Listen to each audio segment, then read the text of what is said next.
Good evening, everybody.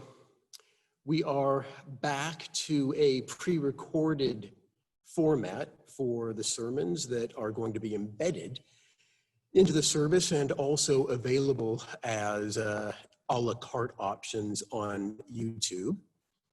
We are going to be discussing what I think is a particularly sensitive issue, topical issue, relevant issue for both our culture and Kol Nidre, the idea of teshuvah itself.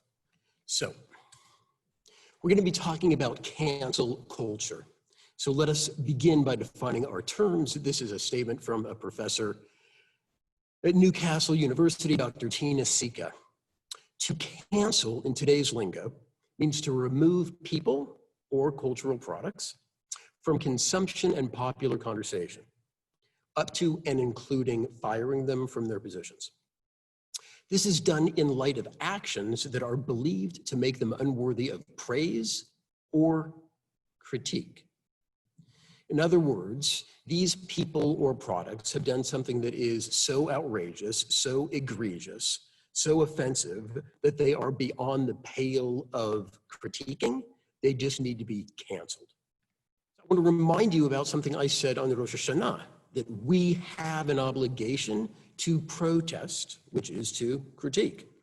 And the Talmud tells us that if there is any chance at all of our protests not falling on deaf ears, we have to protest as many times as we need to in order to help move forward our case.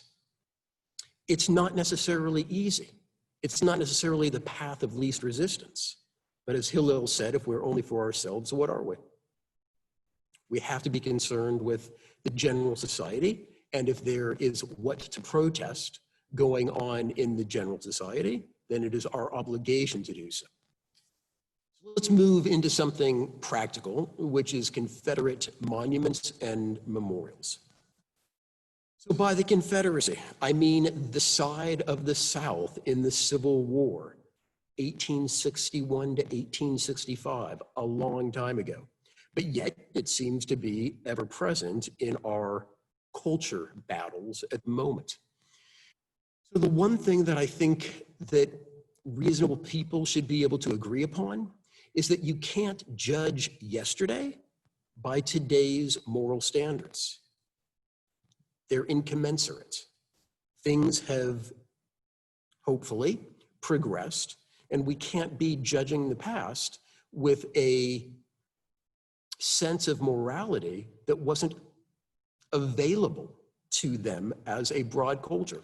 It doesn't mean that we can't applaud those who were ahead of their times, those who were tzaddikim, righteous people who saw what should be and took a stand against the cultural norms. They should be acknowledged, they should be praised, they should be recognized. But the converse is not true. Just because someone didn't go against an immoral tide doesn't mean that they should be canceled. It also doesn't mean that we shouldn't be educating our kids and educating ourselves to stand up against what we believe is wrong, even if the majority thinks otherwise. I have defined a Midrash as recontextualizing a biblical verse. What I think we need to do is to drosh these monuments and these memorials. I don't think that we need to destroy them. I don't think that we should destroy them. There are two different ways to drosh these Confederate monuments. Move them somewhere else, somewhere that is marginal to the everyday business of life, and we can explain their history, why they were built, who built them, what they represent, and why they were moved. And we can do it in a kind of educational way that preserves history and shows the development of our moral sensibilities. Alternatively, we can leave these monuments, memorials where they are, but surround them in such a way that they are eclipsed, that they are overshadowed, where the center of attention is now no longer exclusively on these Confederate icons, but we can tell a different story that puts these Confederate monuments in historical perspective and in moral perspective. A couple of months ago, the president of Columbia University, Lee Bollinger, decided, through pressure from students and faculty, that he was going to rename a dormitory attached to the University Medical School. The dormitory had been named after Samuel Bard, who was a prominent physician of his day, who helped found the University Medical School and the University Hospital, as well as authoring the first textbook in medical ethics. So why was his name being removed? In this case, we're not talking about complete cancellation, but why was his name going to be, why will his name be removed? Because the university, according to the president, wants to find someone who represents our university's values. Okay, so is it the values of today, or is it the values of the 18th century or the 19th century, or, right? It is just such a slippery slope to be saying that we can hold people's reputation open for judgment, not by virtue of what they did at the time that they did it, but hundreds of years later, by virtue of what we now understand to be a moral path. And what was it that Dr. Bard did? He owned 3 slaves. And we also know that one of those slaves, whose name was James, ran away, and Dr. Bard put in an ad in the New York Gazette for a $10 reward for anyone who could return James to him. So this is the question. Does owning slaves merit cancellation? I want to remind you that both Judaism and Christianity accepted slavery as an institution.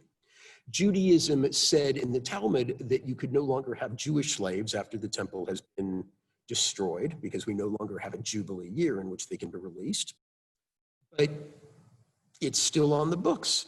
It's true that the Christians and the Muslims, under whom the Jews lived for the period of exile, prevented legally Jews from owning slaves, but when it was legal, like in the United States, there were Jews in America who owned slaves.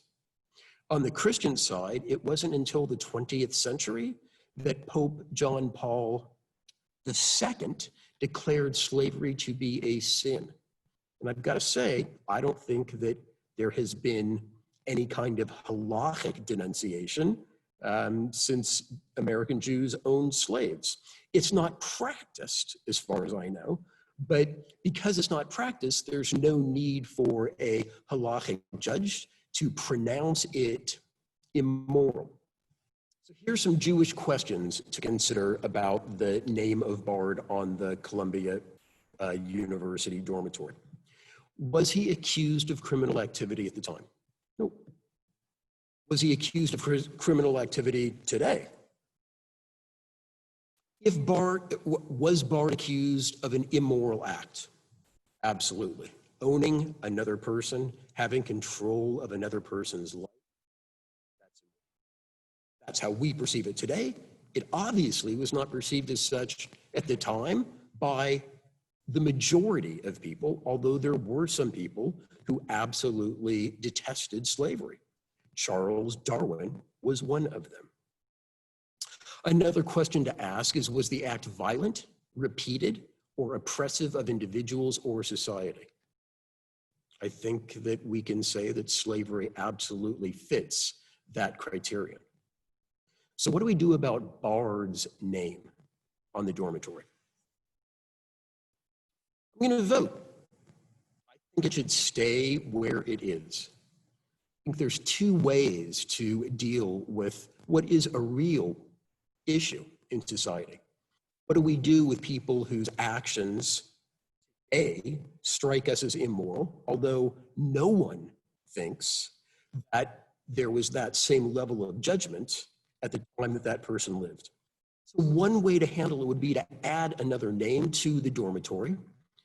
I wonder how it would be to have James Bard, or James and Bard, or Bard and James. the name of his slave, or some other name that represents a kind of balancing of the historical record from our point of view. And a less intrusive way would be to have a plaque or some other kind of display that talked about Bard's contributions, but also Bard's ownership of human beings, and how in retrospect, we can't promote his name in good conscience without putting an asterisk by it. And so let a plaque serve as that asterisk. A couple of things in Jewish law. Like American law, you're innocent until proven guilty. More than American law, in Jewish law, it's forbidden to publicly embarrass someone.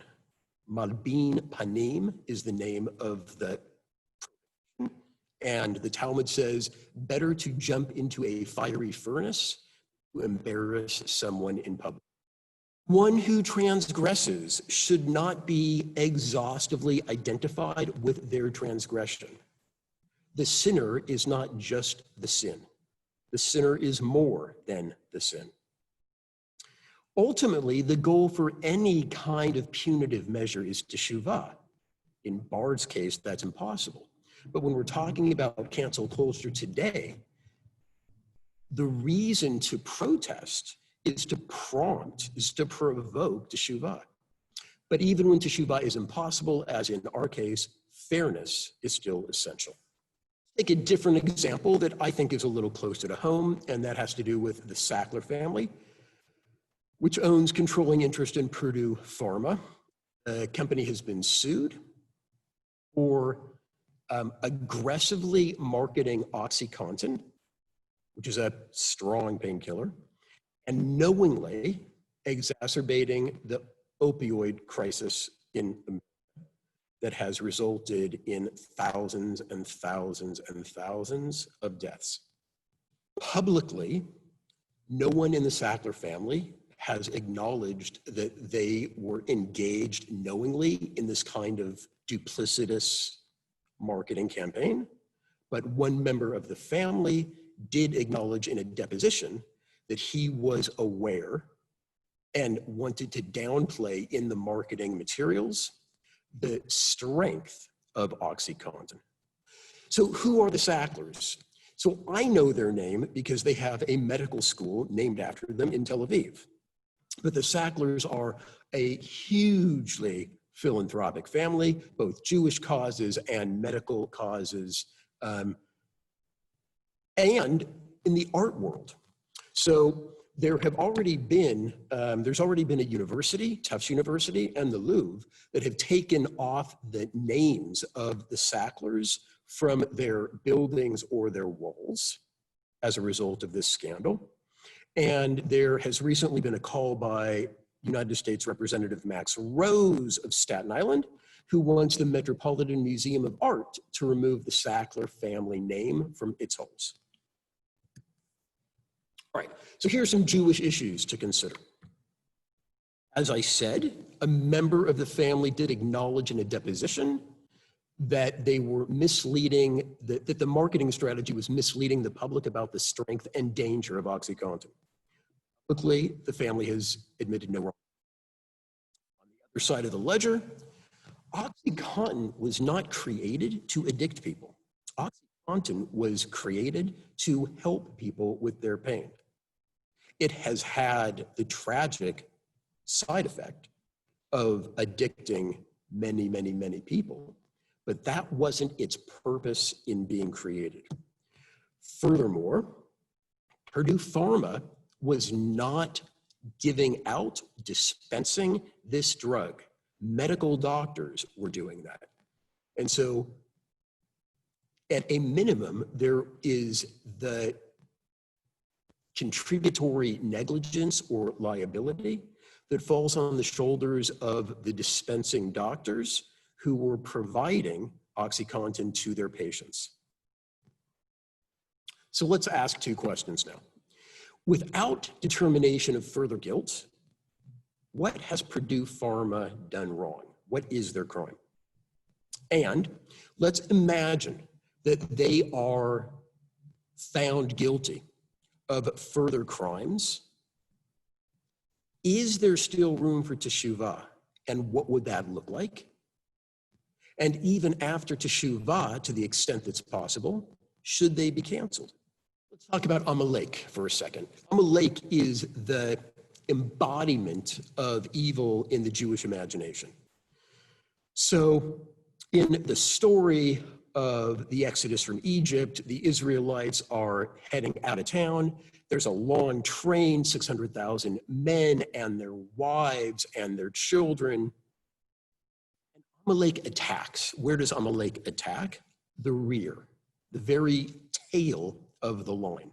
Who's there? The old people who can't walk in the sand very fast, and the mothers pushing the strollers because, you know, it's very difficult to push strollers in the sand. So Amalek goes to war and kills the most vulnerable, the oldest, the women, and the children. That is our dictionary definition of evil, right? Persecuting, oppressing, and murdering the most vulnerable in society. There are two different commandments related to Amalek in the tradition. One is remember what Amalek did to you. How do you do that? How do you remember? You remember verbally. You tell the story. You repeat the story. You recount the story. And we do that around Purim because Haman is from the family of Agag, and Agag was an Amalekite. Okay, this other mitzvah that's associated with Amalek is to not forget. And you don't forget by thinking about it and by spinning it, right? The same kind of hafokba de kulaba, turn it for everything is in it. So like we're thinking about it. Don't forget, read about it, educate yourself about it, and feel the emotions in your soul. If you don't remember, you'll forget. So we tell the story and we turn the story to keep the lessons alive and to learn new lessons as well. This doesn't often get discussed. Who was Amalek? One of Esau's sons was Eliphaz. Right? Esau, you'll remember, is Jacob's older brother, twin brother, the one who should have had the birthright and the blessing by all rights, was deceived, manipulated by Jacob and Rebekah, and he lost his birthright. His birthright and his blessing were both swindled from him. Eliphaz, Esau's son, took a legally disposable mistress. What does that mean? While she is with him, he provides for her, but when he's done with her, for whatever reason, she is dismissed without any compensation or without a ketubah, so without any sort of prenuptial agreement. So she's got absolutely no security. Her name was Timnah, and Eliphaz and Timnah together had Amalek. So Amalek was the son of an unenfranchised woman and the grandson of a swindled and disenfranchised man, disenfranchised by Jacob and Rebekah. When we remember what Amalek did, we shouldn't forget why he did it. The only information we have about Amalek is the genealogy that I've just shared. We don't have any other information. We don't have any other data points to imagine or speculate about what motivated Amalek. So it is not unreasonable to imagine that Amalek was nursing an intergenerational grievance, and that is why he struck out at those family members who represented his own family's dishonor and disenfranchisement. In the Bible, in the book of Leviticus, if you commit an intentional sin, you're dead. You die, death penalty. If you commit an intentional sin and then you regret having done it, that transforms the sin that had been committed in the past into an inadvertent, unintentional sin. In other words, a boo-boo, a mistake. And for mistakes, you can bring an animal sacrifice when you could bring an animal sacrifice. And now, when we don't have the temple, we engage in teshuvah. So there is the metaphysical assumption that our regret, that our contrition, that our guilt can actually change the status of an act in the past. It doesn't change the act. The act is the act, but it changes the moral value of the act. And that has huge consequences. I've given you two quotes here by 20th century Jewish giants, one on the mystical side and one not. So let's start with the mystical side. It's necessary to identify the good that is embodied in the depth of evil and to strengthen it with the very force with which one recoils from evil.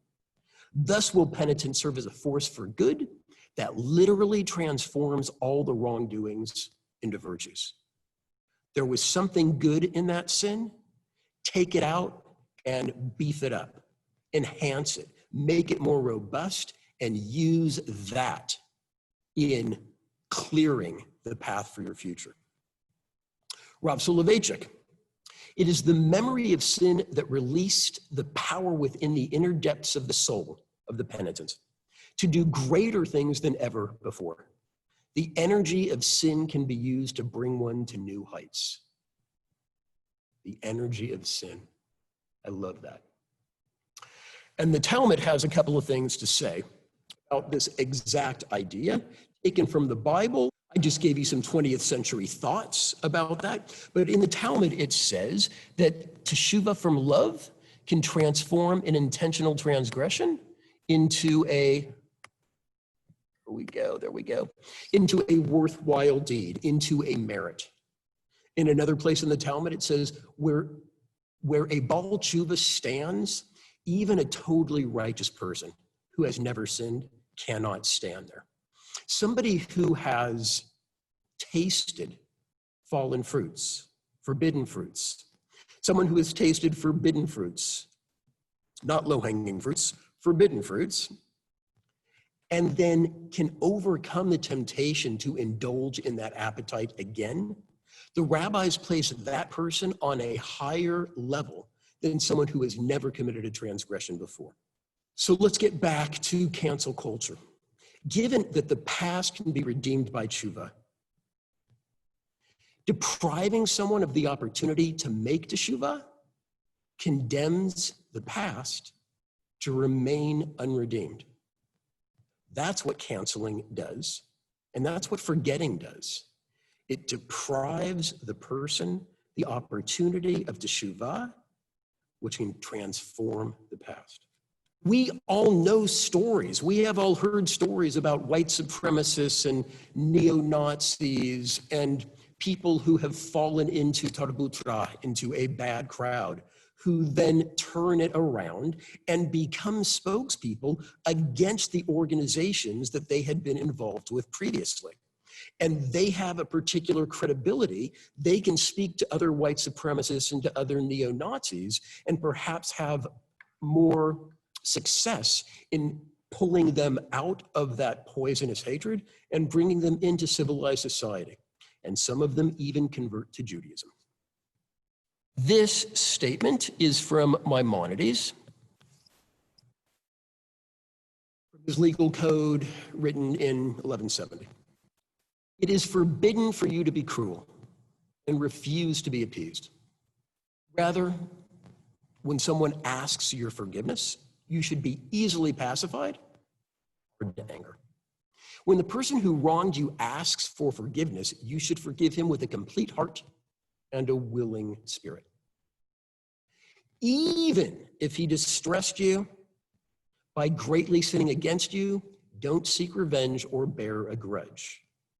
Those are explicit prohibitions in Leviticus chapter 19, right? The kind of top of the ziggurat, the top of the pyramid of holiness in the book of Leviticus and in the Torah. Why? This is the path of the seed of Israel. We are easily appeased and difficult to anger. This is the path of the seed of Israel and their upright spirit, in contrast to the idolaters of uncircumcised heart. And here he's talking about Christians. They're not like us. Their rage persists forever. Maimonides didn't know from Christians. Maimonides lived in the Islamic orbit. But here there is a reminder that Jews too, in our texts and in our historical literature, resorted to crass generalizations and defamation of entire peoples. That should be even more motivation for us to extend kindness and to extend compassion to those who ask us for forgiveness, because we also need to ask for forgiveness, both for what we have been associated with or complicit with in the past, and those things that even now don't represent our very best selves. In the 13th century, the Sefer HaChinuch wrote that we are compassionate children of compassionate parents. I don't know if he was saying that as an aspiration, or if that's what he really believed the Jews that he knew represented. But in either case, what a tremendous legacy we have to live up to.